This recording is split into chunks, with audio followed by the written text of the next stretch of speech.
Մինչ Հայաստանի պոպուլիստ իշխանությունները ձեզ տարբեր շինարարություններ են ցույց տալիս իբր ապացուցելով թե ինչեր են կառուցում։ Ես ձեզ ցույց կտամ այն, ինչ նրանք ցույց չեն տալիս։ Սա աղբանոցի վերածված Երևանի մուտքն է։ Սա Երևան Արտաշատ մայրուղին է։ Երբ գալիս եք Արարատի մարզից դեպի Երևան, այստեղով եք մտնում եւ տեսնում եք Իսաքանդ հայտնի ժամանակին Գայի պոստը շրջապատված աղբանոցով, քանդվող քարերով, որը նույնիսկ վտանգավոր է անցորդների համար։ Եվ սա մի հանգույց է, որը շատ վտանգավոր է այն առումով, որ արագընթաց մայրուղով մեքենաները գալիս են, հատվում են ճանապարհին, որ գնում են մեկը Նորագավից, մեկը Այնթափ, այստեղ միշտ խցանումներ են, վթարներ են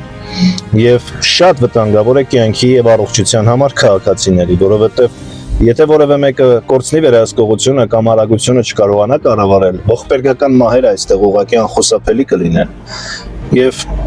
հատկապես վատ եղանակային պայմաններին սա շատ վտանգավոր հատված է։ Եվ այս տարիների ընթացքում նման լուրջ խնդիր լուծում չի ստացել, մինչդեռ ձեզ ցույց կտան ներկայ դպրոցներ։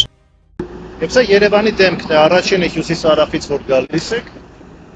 դուք տեսնում եք Երևանի դեմքը։ Սա է Երևանի դեմքը։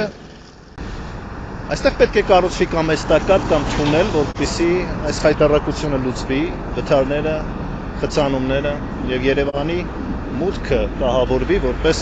քաղաք մտնող հատված։ Սա այսպիսի խնդիրներ չլուծող իշխանությունը ինչ խնդիր է լուծում։ Իհարկե ձեզ խաբելով կոսմետիկ վերանորոգումներով, բայց ֆունդամենտալ, մոնումենտալ հարցեր նրանք ի վիճակի չեն լուծել։ Սա Հայաստանի Հանրապետության եւ Երևանի դեմքն է, եւ սա այսօրվա իշխանությունների դեմքն է, ով լուրջ խնդիրները թողած, ասֆալտ անորակ ասֆալտով եւ անորակ շինարարությամբ փորձում է վերընտրվել, թույլ չպետք է տրվի, սուտասաններին եւ խաբեբաներին պետք է մերժել։